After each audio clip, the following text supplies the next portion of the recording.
Assalamualaikum warahmatullahi wabarakatuh. Kembali lagi di Kuliah 7 Menit bersama Rohis Tamrin. Salatu wassalamu ala asyrofil anbiya'i wal mursalin wa ala alihi wa sahbihi ajmain, amma ba'du.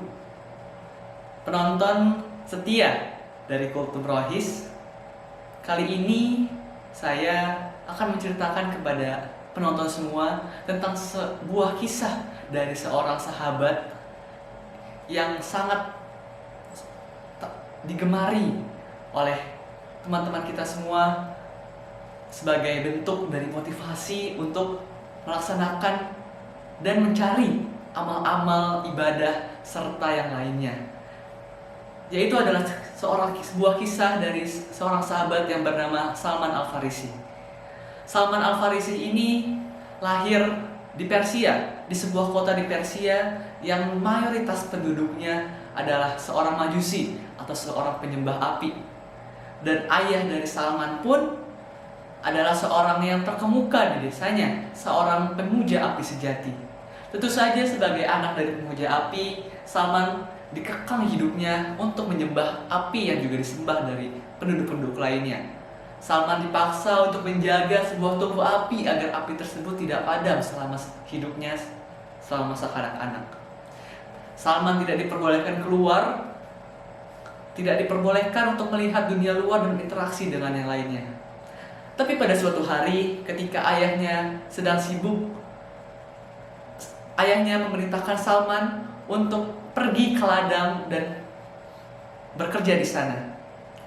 Maka dari itu Salman pun langsung pergi ke ladang yang diperintahkan oleh ayahnya. Tetapi ketika di tengah perjalanan, Salman mendapati sebuah gereja dari agama Nasrani, sebuah gereja di mana orang-orang pada beribadah di sana. Melihat hal tersebut untuk pertama kali, tentu saja Salman pun tertarik dengan apa yang ia lihat. Ia penasaran, dengan rasa penasarannya, ia masuk ke dalam gereja tersebut dan mencermati apa yang sedang orang-orang di dalam gereja tersebut lakukan. Salman terlihat terkejut dan terkagum-kagum dengan apa yang dilakukan oleh orang-orang tersebut, dengan ibadah-ibadah yang mereka lakukan.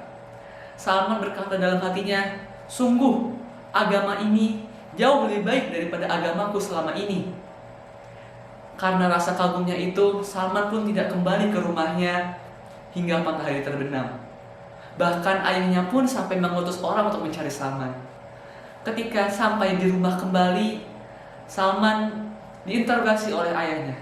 Kemana kamu selama ini? Kemana kamu selama 1 hari ini? Salman menjawab dengan jujur bahwa ia menemui sebuah gereja dan tertarik dengan agamanya. Tetapi tentu saja ayahnya membantah dan mengatakan bahwa agama tersebut adalah agama yang sesat, bahwa agama tersebut adalah tidak ada apa-apanya dengan agama penyembah api ini. Karena tidak terima, ayahnya pun mengikat dan merantai Salman di rumahnya hingga Salman tidak bisa kemana-mana. Tak lama kemudian, para orang dari gereja Nasrani tersebut mendatangi Salman dan berbincang-bincang dengannya di rumahnya. Salman pun meminta tolong kepada orang-orang Nasrani tersebut jika ada pedagang yang ingin pergi ke pusat dari agama Nasrani ini. Salman memohon untuk memberitahu Salman karena ia sangat ingin pergi ke tempat tersebut, ke pusat agama Nasrani tersebut. Hingga pada suatu hari adalah pedagang yang ingin pergi ke pusat Nasrani tersebut, yaitu di Syria. Akhirnya Salman pun berusaha lari dan berhasil untuk mengikuti pedagang-pedagang tersebut hingga ke pusat agama Nasrani, yaitu Syria. Di sana Salman bertemu dengan seorang pendeta, seorang pemuka agama, dan hidup bersama pemuka agama tersebut. Tapi tak lama kemudian pemuka agama tersebut pun tewas dan akhirnya digantikan oleh pendeta yang lain. Melihat pendeta yang lain juga menggantikannya, pendeta yang lain ini merupakan seorang yang taat ibadah siang dan malam, tak pernah berhenti. Melihat hal tersebut, Salman semakin jatuh cinta dengan agama Nasrani dan orang tersebut. Tapi waktu demi waktu, nyawa dari pendeta tersebut diambil dan menyisakan Salman yang bertanya-tanya, kemana lagi saya harus pergi?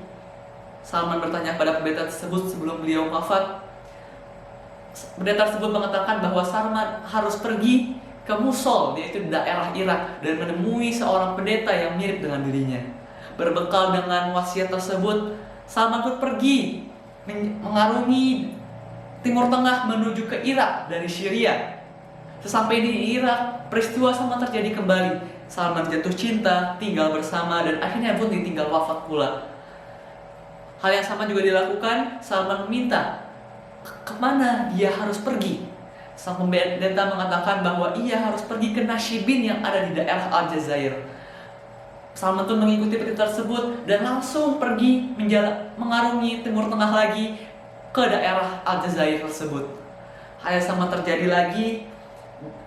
Pendetanya wafat dan meminta Salman untuk pergi ke daerah Amuria yang ada di Romawi. Berbekal dengan wasiat tersebut, Salman pergi lagi ke Amuria Romawi untuk mempelajari tentang agama ini, untuk mencari ilmu lagi, dan mencari kebenaran mana agama yang paling benar tanpa kenal lelah. Sesampainya di Amuria, masih dengan hal yang sama, tinggal bersama dengan pendeta, dan akhirnya pendeta itu pun wafat. Tetapi kali ini ketika ditanya oleh Salman kemana ia harus pergi, pendeta tersebut tidak menjawab untuk pergi ke pendeta yang lain. Akan tetapi pendeta di Amuria ini mengatakan bahwa akan ada nabi yang membawa pengajaran dari Ibrahim, nabi terakhir yang akan membawa kebenaran akan dunia ini. Pada suatu saat nabi tersebut akan diusir dari kotanya dan akan pergi ke sebuah tempat di antara dua perbukitan. Maka Salman haruslah menemuinya dia di sana. Ketika Salman menemuinya, nabi ini akan menunjukkan 3 tanda kenabian, yaitu ketika dia diberi sedekah, dia tidak mau, tetapi ketika dia diberi hadiah, dia mau, dan akan ada tanda cincin kenabian di antara pundaknya. Dengan berbekal wasiat tersebut, Salman kembali lagi mengarungi dunia dan mencari di manakah letak dua perbukitan tersebut. Hingga suatu saat ketika Salman sedang berjalan-jalan mencari tempat tujuannya, beliau menemui seorang pedagang yang ingin membeli hewan ternak milik Salman tersebut. Salman itu menyetujuinya, tetapi sayang demi 1000 sayang, Salman dizolimi dan malah dijadikan budak dari seorang Yahudi. Dan Salman sampai saat ini hidup sebagai seorang budak dari seorang Yahudi. Hanya untuk mencari ilmu dan agama yang benar, Salman rela untuk pergi menjelajahi dunia dan bahkan sampai dijadikan budak hanya untuk mencari nabi dan agama yang benar. Tapi qadarullah, suatu saat ketika Salman sedang bersantai di atas pohon kurma, ada seseorang yang mengatakan bahwa ada seorang nabi yang tiba di sini, ada seorang nabi yang tiba di sini. Tentu saja mendengar hal tersebut, Salman terkejut dan terjatuh dari pohon kurma tersebut. Tentu saja sesuai dengan apa yang diwasiatkan oleh pendeta di Amuria, Salman langsung pergi ke daerah nabi tersebut dan memberikan nabi tersebut sedekah. Tetapi setelah dilihat, ternyata sedekah tersebut tidak diterima oleh nabi tersebut. Maka Salman sudah melihat satu tanda kenabian darinya. Keesokan harinya Salman kembali lagi memberikan nabi tersebut hadiah, dan nabi tersebut menerima dengan senang hati hadiah tersebut. Dan dengan saat itu Salman sudah melihat 2 tanda kenabian pada dirinya. Kemudian di hari keesokannya ketika nabi tersebut sedang berdakwah, Salman berdiri di belakangnya secara pelan-pelan dan ingin melihat, mengintip-ngintip apakah ada tanda cincin kenabian di pundak nabi tersebut. Melihat hal tersebut, Nabi Muhammad yang kita maksud adalah membuka jubahnya yang menutupi punggungnya selama ini. Dan ternyata benar sekali apa yang diduga oleh Salman. Beliau telah menemukan nabi yang selama ini ia cari, nabi yang membawa agama yang paling benar, nabi yang membawa agama benar yang akan membawanya menuju akhirat yang kelak nanti, yaitu Nabi Muhammad SAW. Dan alhamdulillah, setelah perjalanan panjang Salman mengarungi dunia hingga dijadikan seorang budak hanya untuk mencari agama yang benar, hanya untuk mencari ilmu yang benar, Salman berhasil untuk menemukannya tanpa kenal petang rerah. Maka dari itu, apa yang bisa kita ambil dari pelajaran Salman Al-Farisi? ini yang pasti adalah kita tidak boleh untuk menyerah apapun yang terjadi. Dan yang kedua, teruslah mengejar ilmu yang benar, teruslah mencari ilmu yang benar, teruslah mengkaji ilmu-ilmu agama kita. Karena cara-cara untuk kita belajar di dunia yang modern ini sudah sangat mudah. Tidak perlu lagi kita mengarungi dunia, tidak perlu lagi kita dijadikan budak hanya untuk menjadi seseorang yang beriman. Sekiranya itulah kultum yang bisa saya sampaikan pada hari ini. Kurang lebihnya mohon maaf. Wabillahi taufiq wal hidayah. Wassalamualaikum warahmatullahi wabarakatuh. Sampai jumpa lagi.